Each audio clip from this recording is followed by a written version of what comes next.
Okay, thank you for being here today. I'm Sonya. I work at the Australian Antarctic Program Partnership, and I'll be talking about clouds. But before we get into why I'm interested in clouds in the Southern Ocean, I'm going to explain to you how a cloud is formed. So, for a cloud to form, three conditions need to be met. I need a microphone. Yep, okay. Three conditions need to be met. First, we need to have water vapour, so water in a gas phase, in the air. The second condition is it needs to be cold enough for that water to want to condense, so to turn to a liquid. Water won't just turn into a liquid of its own will, okay? It needs a surface to condense onto. Okay, so that's our third condition, is a surface, and these surfaces are provided by aerosols, so tiny solid or liquid particles that float around in the air. So if we have aerosols in the air, it's cold enough, and we have the water vapour, a cloud droplet can form.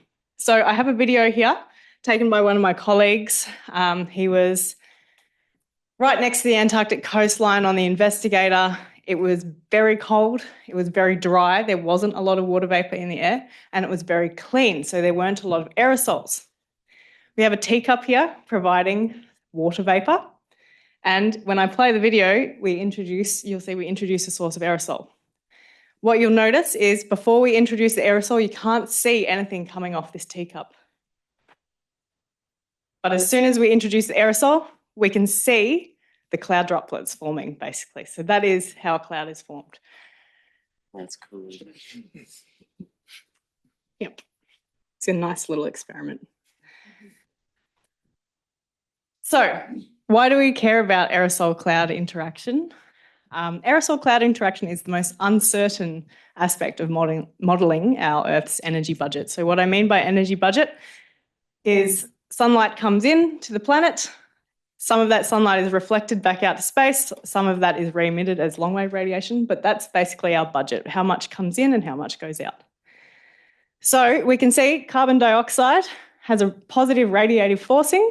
Radiative forcing is what governs changes in temperature.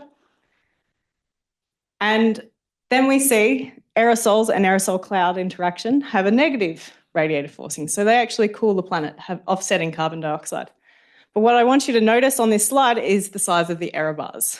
Okay, so aerosols and their interaction with cloud are much more uncertain than what we know about how carbon dioxide influences the energy budget.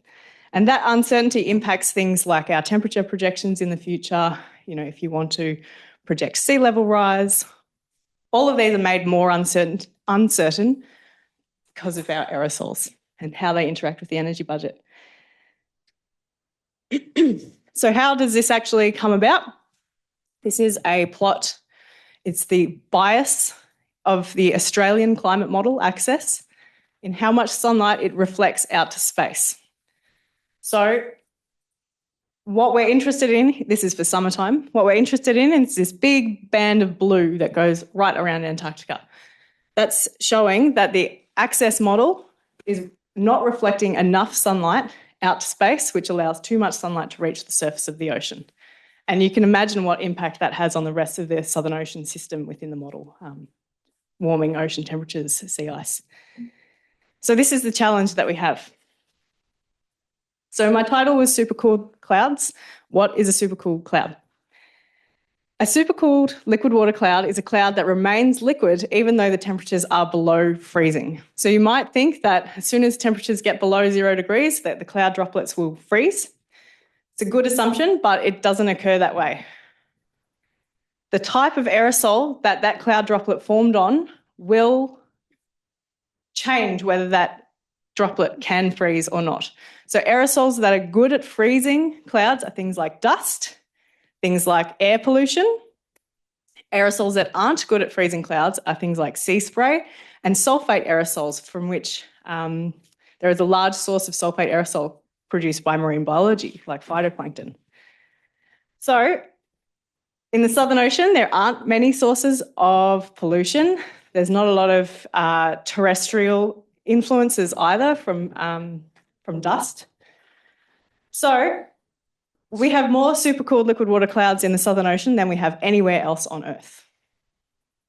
Why is this important? If we go back to this plot, Our models were mostly developed in the Northern Hemisphere, and in the Northern Hemisphere, this assumption that there's lots of dust or lots of pollution is generally okay. I wouldn't say it's right, but it's okay. But in the Southern Ocean, it's not. It's not okay. But our climate models don't know this. So in our model, we have too many ice clouds. An ice cloud will let more sunlight through to the surface, whereas a liquid cloud is more reflective. So this is where this problem stems from. Our models don't produce enough supercooled liquid water clouds. So as part of our work at the AAPP, we have increasing evidence that it's these biologically produced aerosols that are being produced in highly productive sea ice regions of Antarctica that are essential in producing these highly reflective clouds, these highly reflective supercooled liquid water clouds. So I have two plots here. The first one here shows the Antarctic coastline, East Antarctic coastline, and the red and yellow colours are places where there are often lots of cloud droplets. So the more cloud droplets you have, the more reflective a cloud is. So this is from a satellite, and we can see that it's right next to the coastline that this occurs. So we have clouds with lots and lots of droplets. The second plot is from a ship campaign, and we've got an aerosol size distribution. So we have the size of aerosols along the x-axis, and the number on the y. When we take an observation from a ship, we can then use model products to understand where that air came from. So we can trace it back and say, this air has mostly been over the ocean, or this air has had contact with the Antarctic continent. So that's what the two colours are. An air that was mostly over the ocean, we can see it has lots of aerosols, but they are too small to form clouds. Whereas air that has had some contact with Antarctica and has lots of these biologically produced aerosol have still lots of aerosols, but they're much bigger and they are good at forming clouds. So we can see the evidence stacking up that these biologically produced aerosols are really important for forming these supercool liquid water clouds in our models. Not in our models, in reality. We're trying to tell our models to do this. So this is part of the work that I do. We've seen the top figure already.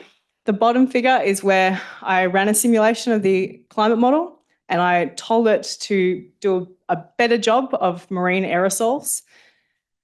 And this is the improvement that we found. So we can see we've improved the region of that blue area to reduce the radiative bias over the Southern Ocean. And this was just the first step, so I think we can do a lot more to improve this model. And we're also working on the forecast models as well.